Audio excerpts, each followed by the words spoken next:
Hello everyone, welcome to my tech Abhyasi का YouTube channel. Friends, आज की क्लास में अपन working with files in Linux के बारे में बात करने वाले हैं। तो सबसे पहले स्विच हो जाते हैं रूट यूजर में और यहाँ सबसे पहले एमडी फाइल क्रिएट करेंगे। एमडी फाइल क्रिएट करने के लिए टच कमांड का यूज़ करते हैं। टच कमांड और फाइल का नाम दे रहा हूँ linux.txt और लिनक्स क्यों केस सेंसिटिव है इसके बारे में भी बता रहा हूँ। तो देखो, दो फाइल क्रिएट कर रहा हूँ, एक स्मॉल लेटर में और एक कैपिटल लेटर में। दोनों फाइल को एक अलग अलग ट्रीट करेगी सेम नाम होने पर भी।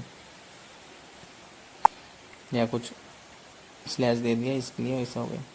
तो कैपिटल लेटर में दिया तो या दो फाइल क्रिएट हो गई, सेम नाम है बट जो अल्फ़ाबेट है वो स्मॉल और कैपिटल लेटर में है। तो इसको देखो, एलएस करते लिस्ट करके देखते हैं और इसके आई नोड नंबर भी देखते हैं। तो इसका आई नोड नंबर सेम होंगे। देखो, सेम नाम से दोनों ही फाइल क्रिएट हुई है। अब इसके आई नोड नंबर देखते हैं, एल एस हाइपन एल है। तो देखो, दोनों ही फाइल के जो आई नोड नंबर है वो डिफरेंट है, अलग अलग है। देखो, रेंज 71 एक 64 है। तो इसीलिए लिनक्स को केस सेंसिटिव ऑपरेटिंग सिस्टम बोलते हैं, क्योंकि आई नोड नंबर जो होता है वो यूनिक नंबर असाइन होता है, फाइल सिस्टम में सेव होता है। लिनक्स एक केस सेंसिटिव है। लिनक्स में हर एक फाइल के रूप में देखा जाता है चीज़ों को, ठीक है। एक अलग अलग तरह से ट्रीट किया जाता है, क्योंकि सेम नाम होने पर भी जो अल्फ़ाबेट है वो स्मॉल और कैपिटल है, तो दो अलग अलग ट्रीट करेगी। तो देखो, ये लेस किया तो दो फाइल अलग अलग दिख रही है। यहाँ डायरेक्टरी को डी से डायरेक्ट डिफाइन किया जाता है। देखो, एल एस हाइपन एल किया तो यहाँ दोनों फाइल अपने को सेम दिख रही है, सेम नाम से दो फाइल दिख रही है और आई नोड नंबर सेम है। आई नोड नंबर इनका डिफरेंट है, इसलिए ये केस सेंसिटिव ऑपरेटिंग सिस्टम है, सबको अलग अलग ट्रीट करता है। अभी लिंक फाइल क्रिएट करेंगे। लिंक फाइल क्रिएट करने के लिए यहाँ लिंक फाइल मतलब यहाँ दो प्रकार की लिंक फाइल क्रिएट करते हैं, हार्ड लिंक और सॉफ्ट लिंक। तो एनाकोंडा हाइपन केस.cfg इसकी हार्ड लिंक क्रिएट करेंगे। हार्ड लिंक क्रिएट करने के लिए कमांड है एलएस एलएन, मतलब हार्ड लिंक मतलब बैकअप फाइल, एलएन और फाइल का नाम एनाकोंडा हाइपन केस.cfg। और इस फाइल को अपन नाम देंगे जो भी अपने हिसाब से, जो भी बैकअप फाइल क्रिएट करना चाह रहे हैं वो फाइल का नाम देंगे। तो मैं एनाकोंडा हाइपन केस.cfg2 ये नाम दे रहा हूँ।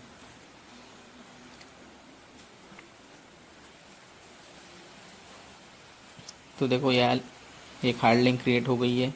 लिस्ट करके देखते हैं। तो देखो, हार्ड लिंक जो है वो एक बैकअप फाइल होती है, इसलिए सेम ही शो होंगी वाइट कलर में। देखो, एलएस हाइपन एल करते हैं तो देखो सेम ही शो हो रही है।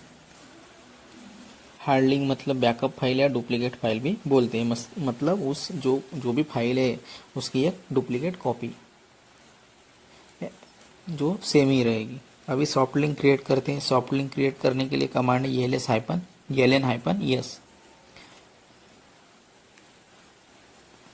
मैंने पहले ही बताया कि लिनक्स में शॉर्ट फॉर्म यूज होते हैं। तो सॉफ्ट लिंक क्रिएट करने के लिए, सॉफ्ट लिंक मतलब शॉर्टकट फाइल्स, मतलब इसका कोई यूज नहीं है, मतलब ऐसे डमी रहती है एक प्रकार। उसके लिए कमांड है एलएन हाइपन यस और फाइल का नाम देंगे। अभी यहाँ case2.cfg करता हूँ, एलएन हाइपन यस। तो यहाँ शॉर्ट लिंक क्रिएट हो जाएगी, मतलब शॉर्टकट क्रिएट होगा, सॉफ्ट लिंक क्रिएट होगा। तो एलएस हाइपन एल करके देखेंगे, लिस्ट करेंगे तो देखो यहाँ जो भी सॉफ्ट लिंक है वो अपने को कलर में शो हो रही है। देखो,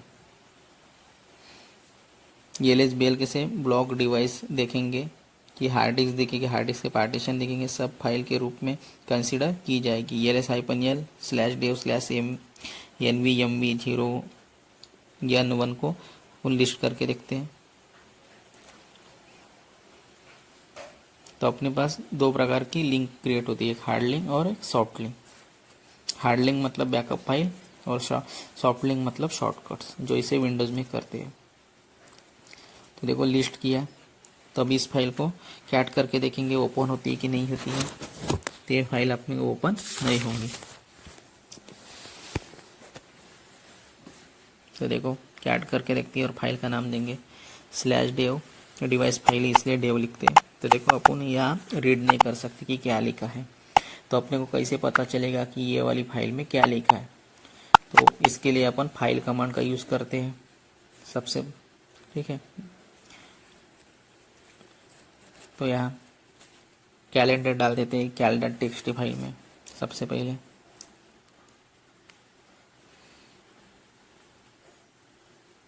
ग्रेटर दैन साइन दूंगा और कैल डॉट टीएक्सटी फाइल का नाम लिखूंगा।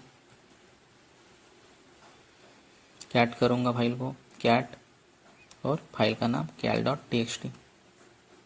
देखो फाइल में अपने को किस महीने का कैलेंडर शो होगा।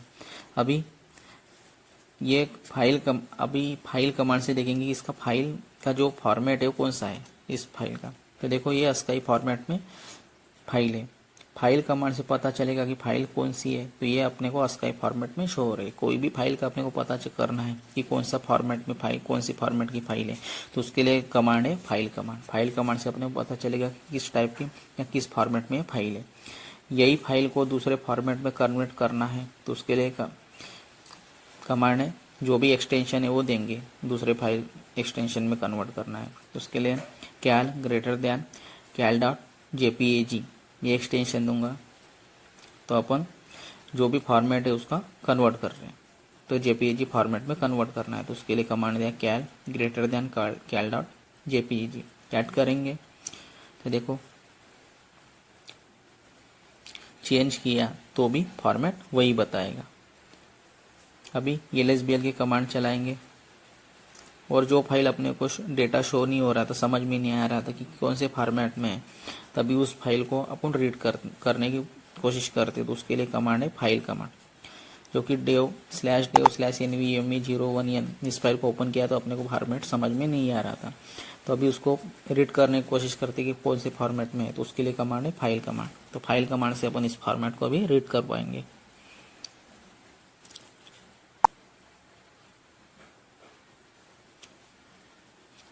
तो देखो ये ब्लॉक डिवाइस फाइल कमांड से देखेंगे कि किस फॉर्मेट में फाइल है, तो एक ब्लॉक फाइल है और इसको फॉर्मेट को रीड करना है तो उसके लिए कमांड भी होती है, उसके लिए कमांड यूज़ करते हैं स्ट्रिंग कमांड का। तो अभी इसको अपन ने देखा कि ये किस टाइप की फाइल है, तो ये ब्लॉक फाइल है, ब्लॉक डिवाइस की फाइल है। तो अभी CPU की इन्फो देखते हैं, उसके लिए कमांड है cat/proc/cpu इन्फो। तो अपने को CPU की पूरी इन्फॉर्मेशन आ जाएगी अपने PC की। देखो CPU की इन्फॉर्मेशन आ गई है कि क्या क्या है, इसमें इन्फॉर्मेशन आ गई है, कोर ID क्या है। अभी इस फाइल कमांड से देखते हैं कि किस टाइप की फाइल है। अगर अपने को फाइल टाइप का पता करना है कौन से फॉर्मेट में, तो उसके लिए कमांड है फाइल। ये देखो empty टाइप की फाइल है, लगातार कर्नल से अपडेट होती रहती है फाइल, उसके लिए empty फाइल बताता है। इसके लिए अपने को आउटपुट empty शो किया क्योंकि यह फाइल लगातार अपडेट हो रही है, इसके लिए empty अपने को शो किया। अभी CD करके चेंज डायरेक्टरी करके /etc/rclog.d में चले जाते हैं और यहाँ ये लेस करते हैं और यहाँ एक फाइल रहती है log rotate। इस फाइल को अपन इस फाइल का फॉर्मेट चेक करते हैं कि कौन से फाइल फॉर्मेट में है, ये लेस करते हैं। अभी CD डॉट करेंगे, वापस आएंगे /etc में और फाइल का फॉर्मेट चेक करेंगे। यहाँ ये लेस करेंगे तो देखो log rotate फाइल है यहाँ।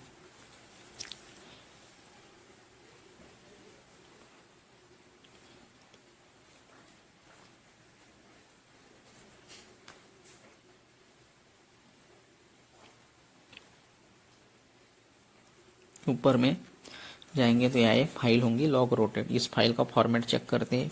कोई भी फाइल का फॉर्मेट चेक करने के लिए अपन कमांड यूज़ करते हैं फाइल।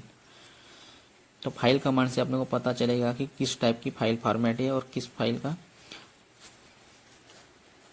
किस फाइल में अपने को मतलब कौन से फॉर्मेट में अपने को कन्वर्ट करना है, वो भी अपन कर सकते हैं। जो जिस भी फॉर्मेट में कन्वर्ट करना है उसको लास्ट में वो एक्सटेंशन देंगे। अभी logrotate.con इस फाइल का फॉर्मेट चेक करते हैं, उसके लिए कमांड है फाइल और फाइल का नाम logrotate.con। तो देखो इस फाइल का फॉर्मेट है ASCII.text, मतलब ASCII फॉर्मेट में फाइल है। अभी जो भी ISO फाइल इसको माउंट करते हैं, पहले फाइल आईएसओ फाइल देखते कहाँ है, तो /dev/sr0 में है, तो इसको माउंट करते हैं पहले। माउंट उसके लिए कमांड है माउंट /dev/sr0 और mnt पे माउंट करते हैं, तो उसके लिए /mnt। उससे माउंट हुई कि नहीं है वो देखते चेक करते हैं, उसके लिए कमांड है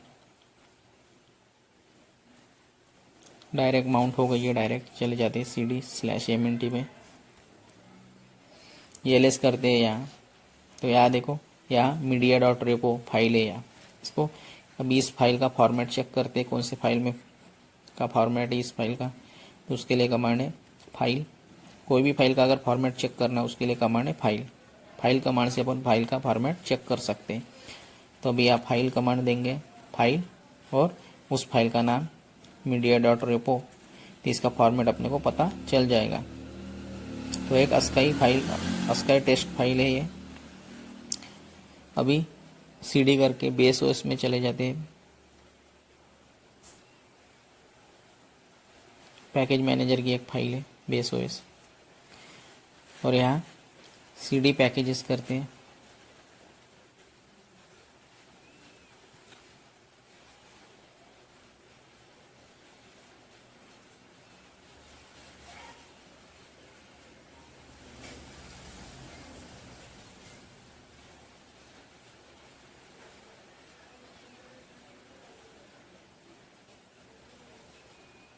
नो सच फाइल दिखा रहा है यहाँ, क्योंकि यहाँ फाइल वो अवेलेबल नहीं है।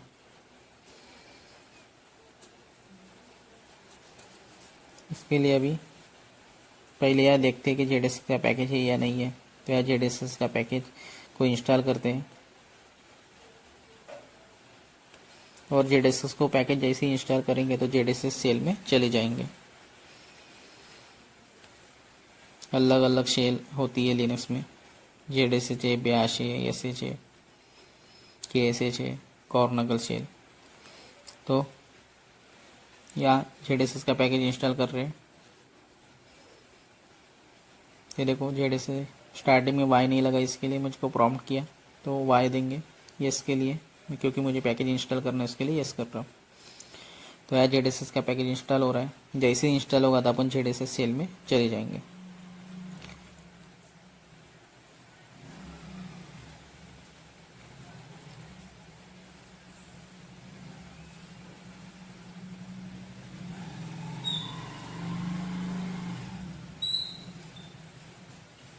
देखो यहाँ ZSH कमांड चला दिया, तो यहाँ ZSH शेल में चले गए।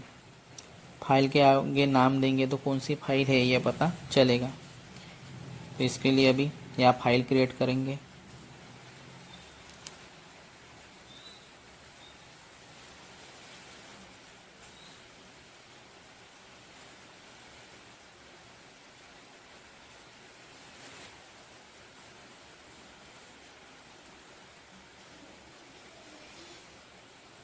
यहाँ 3 फाइल क्रिएट कर रहा हूँ ABC नाम की अलग अलग। यह रीड ओनली फाइल है।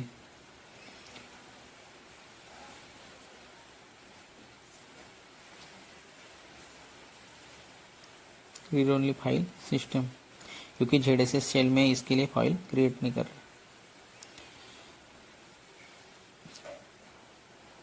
अपन ZSH शेल में, इसलिए वो टच कमांड ऐसी शो हो रही है।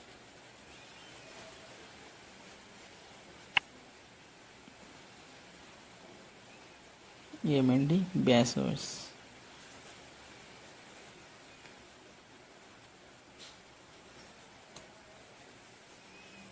क्योंकि यह शेल का प्रॉम्प्ट चेंज हुआ है, इसके लिए ऐसा शो हो रहा है।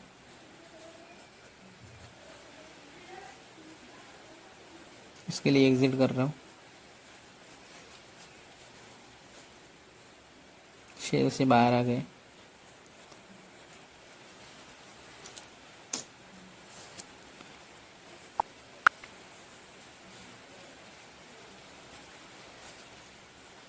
और बाहर आ रहा हूँ क्योंकि फाइल क्रिएट नहीं हो रही है।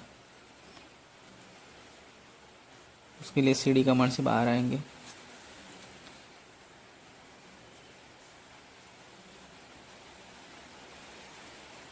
होम डायरेक्टरी में, और अभी यहाँ फाइल क्रिएट करूँगा, क्योंकि दूसरे शेल में चले जाने के बाद ये ऐसा प्रॉब्लम आता है। इसके लिए फाइल क्रिएट करूँगा टच, 3 फाइल करूँगा ABC। तो देखो यार तीनों ही फाइल क्रिएट हो गई है। अभी एलएस करेंगे,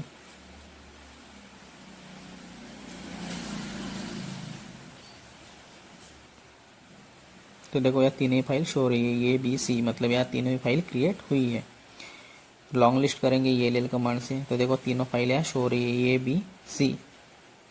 लिंक फाइल भी क्रिएट हो शो हो रही है और बैकअप फाइल भी शो हो रही है। शॉर्ट कैट कमांड करके ये करेंगे तो ये MD फाइल है, इसलिए कुछ नहीं दिखेगा। अभी एक साथ ज़्यादा फाइल क्रिएट करना है तो उसके लिए कमांड है टच, और ब्रैकेट में लिखेंगे 100 फाइल क्रिएट करना है, तो उसके लिए कमांड है टच, ब्रैकेट में लिखेंगे 1.100 ब्रैकेट कंप्लीट डॉट एक्सटेंशन देंगे। इसको मैं एक्सटेंशन दे रहा हूँ .txt। तो इस हिसाब से अपन बहुत सारी फाइल क्रिएट कर सकते हैं एक साथ। अभी ELS करेंगे तो अपने को 100 फाइल शायद शो होंगी। देखो 100 फाइल शो हो रही है .txt एक्सटेंशन से। अगर टाइम चेंज करना है तो दोबारा यही फाइल क्रिएट करेंगे, टच एनाकोंडा -ks.cfg। इसका टाइम स्टैम्प चेंज करना है मुझको, तो उसके लिए टच कमांड लिखूंगा और उस फाइल का नाम, तो अभी के टाइम में ये फाइल शो होंगी।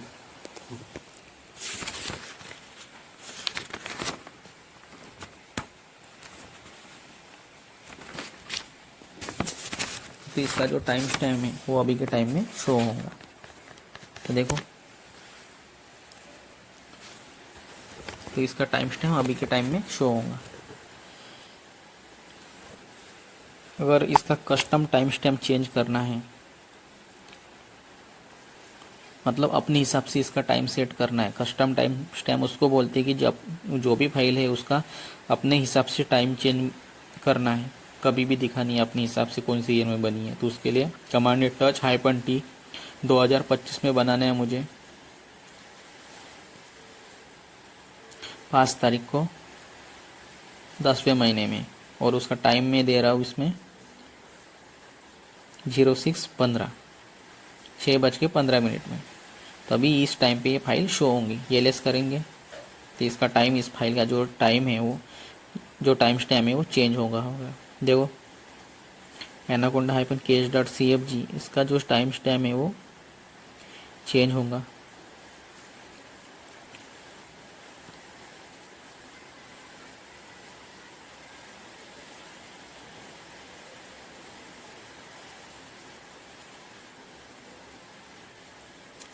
यार ELL कमांड चलानी पड़ेगी। तो इस हिसाब से टच कमांड की मदद से कस्टम टाइम स्टैम्प भी चेंज कर सकते हैं। ELL करते हैं तो इसका टाइम स्टैम्प देखो यहाँ 6:15 से, और जो भी टाइम दिया है वो शो हो रहा है। अभी अगर फाइल को डिलीट करना है तो उसके लिए कमांड है rm-i और फाइल का नाम, तो यहाँ से रिमूव हो जाएगी यस करेंगे तो।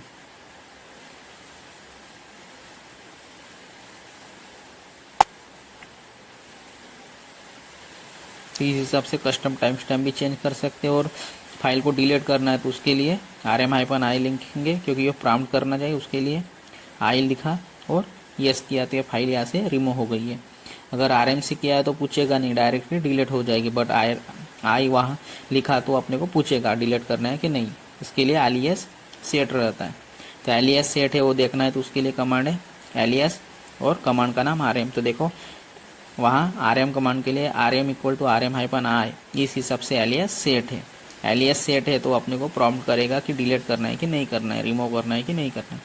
अगर इसको अनएलियास करना है तो उसके लिए कमांड है rm अनएलियास और कमांड का नाम rm। तो इस हिसाब से अनएलियास भी कर सकते हैं, मतलब उसको रिमूव करना है, जो एलियास सेट है उसको रिमूव करना है, उसके लिए कमांड है अनएलियास। तो इससे जो भी कमांड डिफाइन है वो वहाँ से रिमूव हो जाएगी। इसके लिए अनएलियास कमांड का यूज़ करते हैं। अगर फाइल को फोर्सफुली डिलीट करना है तो उसके लिए कमांड है rm-rf और स्पेस देके स्टार देंगे, डॉट, जो भी फाइल को डिलीट करना है उसका एक्सटेंशन देंगे। तो वहाँ से जो भी .txt एक्सटेंशन की फाइल मुझको रिमूव करना है तो उसके लिए rm-rf स्टार देंगे, मतलब पूरी फाइल डिलीट कर दो, जो भी .txt एक्सटेंशन है वो पूरी फाइल रिमूव होना चाहिए। तो उसके लिए rm-rf स्टार .txt दिया, तो यहाँ से जितनी भी txt फाइल है वो सब रिमूव हो गई है। एलएस करेंगे तो सब फाइल यहाँ से रिमूव हो गई है। अब फाइल को कॉपी करना है तो किस हिसाब से फाइल को कॉपी करेंगे, उसके लिए कमांड है cp और एनाकोंडा -ks.cf जिस फाइल को रिमूव किया है तो अब यह दूसरी फाइल का यूज़ करेंगे और नया नाम देंगे। जिस नाम से इसको कॉपी करना है वो उसके आगे सोर्स और डेस्टिनेशन इस हिसाब से फाइल का नाम देंगे। तो cp फाइल का नाम जिस फाइल को कॉपी करना है और उसको एक नया नाम देंगे जो जहाँ भी नए नाम से उसको सेव करना है। तो मैं नाम दे रहा हूँ new.txt। तो इस नाम से ये फाइल शो होंगी क्योंकि ये फाइल को डिलीट किया है, मतलब ये शॉर्टकट फाइल थी इसके लिए, बस इसकी वजह से ये रेड कलर में शो हो रही है। तो दूसरी फाइल का यूज़ करते हैं cp और फाइल का नाम देती है और इस फाइल को नया नाम दूंगा new.txt। तो देखो ये फाइल new.txt नाम से कॉपी हो गई है। अभी कैट करते हैं और दोनों फाइल का डेटा देखते हैं तो दोनों ही फाइल का जो डेटा है वो अपने को सेम शो होगा। तो सबसे पहले एनाकोंडा -ks.cfg2 फाइल का डेटा चेक करते हैं, कैट कमांड और फाइल का नाम देंगे तो दोनों फाइल में डेटा सेम शो होगा। देखो रूट पासवर्ड और इस यहाँ भी देखते हैं new.txt तो यहाँ भी सेम डेटा शो होगा। देखो देखिए दो फाइल बन गई है, अभी सेम डेटा शो हो रहा है। अभी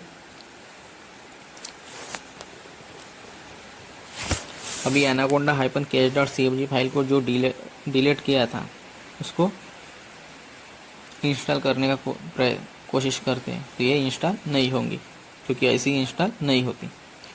बट मैं ट्राई कर रहा हूँ कि ऐसी इंस्टॉल होती है क्या, तो ऐसी कोई इंस्टॉल नहीं होंगी, ये रहेगा। देखो unable to find a match Anaconda -ks.cfg क्योंकि इस फाइल को अपन ने रिमूव किया था तो ऐसी फाइल क्रिएट नहीं होंगी। उस फाइल को डबल क्रिएट करना पड़ेगा, कॉपी करना पड़ेगा, तभी वो फाइल रिकवर हो जाएगी। अगर फाइल को एक डायरेक्टरी से दूसरी डायरेक्टरी में कॉपी करना है तो उसके लिए कमांड है cp कमांड।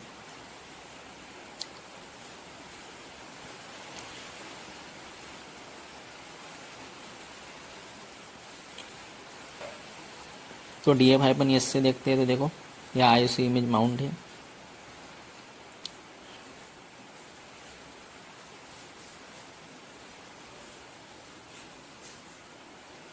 इंस्टॉल करने की कोशिश करेंगे तो इंस्टॉल नहीं होंगे। मैं आपको दिखा रहा हूँ कि ऐसे कोई इंस्टॉल नहीं होता क्योंकि अपन ने रिमूव किया है तो उसको दूसरे फाइल से कॉपी करना पड़ेगा, मतलब हार्ड लिंक उसकी क्रिएट करना पड़ेगा या कॉपी करना पड़ेगा।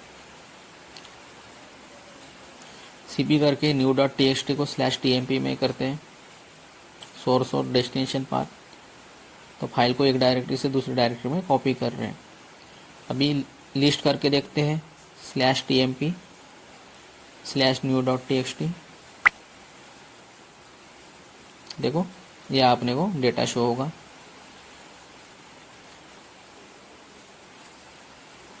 new.txt नाम से फाइल शो होंगी, परमिशन वगैरह सब दिखेगी।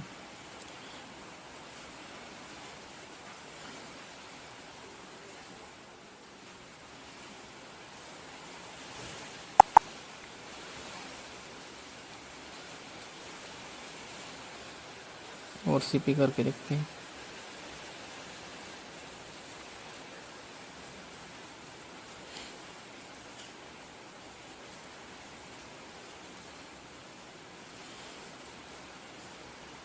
new.txt यस और राइट करना है, इसके लिए y प्रेस करूँगा,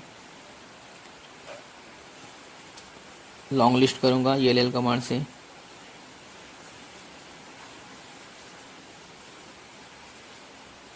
अभी लिस्ट करके देखते हैं, पाथ देंगे।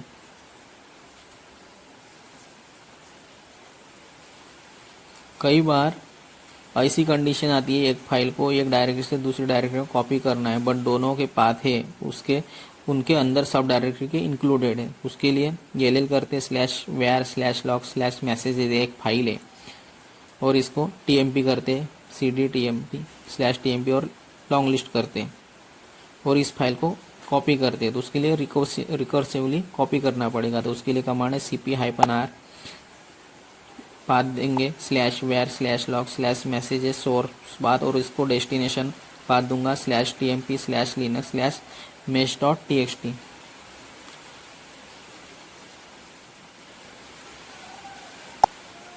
कई बार ऐसी कंडीशन आती है कि एक फाइल को एक डायरेक्टरी से दूसरी डायरेक्टरी में कॉपी करना है, बट दोनों की जो पाथ है उनके अंदर मतलब सब डायरेक्टरीज के अंदर इंक्लूडेड है, तो इसके लिए ऐसे रिकर्सिवली कॉपी करना पड़ता है, क्योंकि डायरेक्टरी के अंदर सब डायरेक्टरी इस टाइप से डिफाइन है। इसके लिए अपने को रिकर्सिवली कॉपी करना पड़ेगा यहाँ हाइपन आर का यूज करके। के साथ सीपी कमांड के साथ हाइपन आर का यूज करेंगे।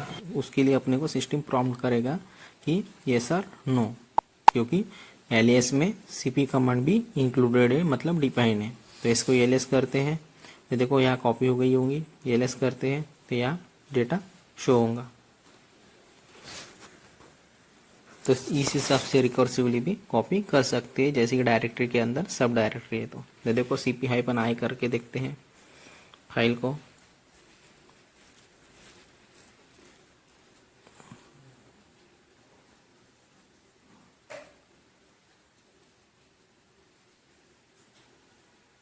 क्योंकि इस नाम से कोई फाइल नहीं है, इसके लिए अपने को एरर शो की।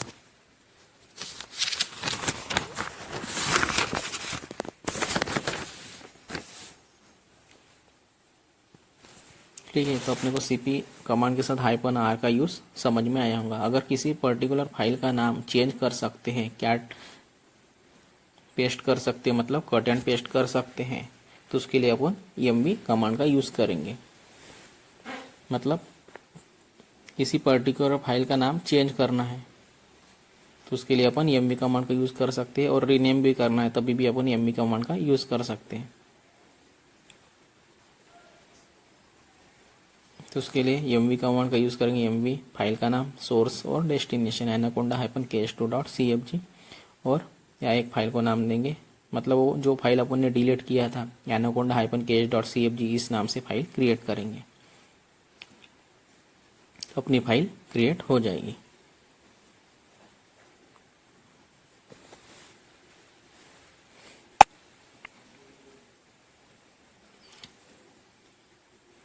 Anaconda hyphen case dot CFG इस फाइल को क्रिएट करेंगे अभी। तो इस फाइल से अपन, क्योंकि ये फाइल लिंक फाइल थी इसके लिए, मतलब शॉर्टकट फाइल्स थी, इसलिए उसने एरर शो किया। तो अभी चेक करते हैं एक बार।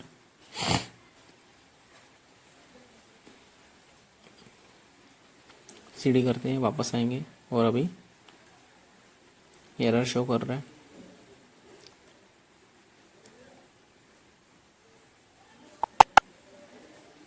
सबसे पहले चेक कर लेते हैं सच में इस नाम से फाइल है या नहीं है।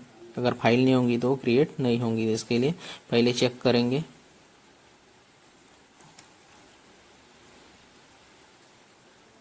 और जो भी सब प्रैक्टिकली RHEL 9 मशीन पे हो रहे।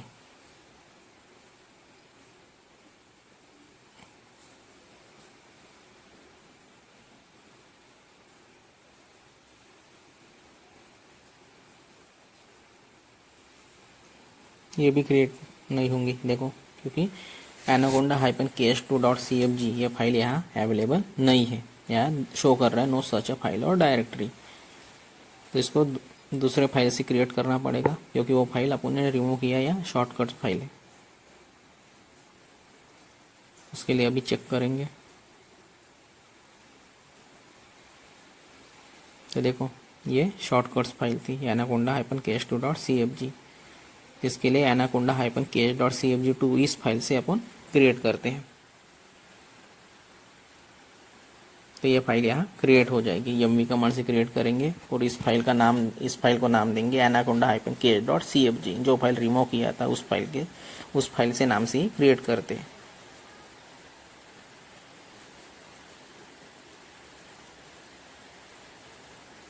तो देखो अभी क्रिएट हो गई है। अभी चेक करते हैं, एलएस करेंगे, एलएल करेंगे, फाइल का नाम देंगे,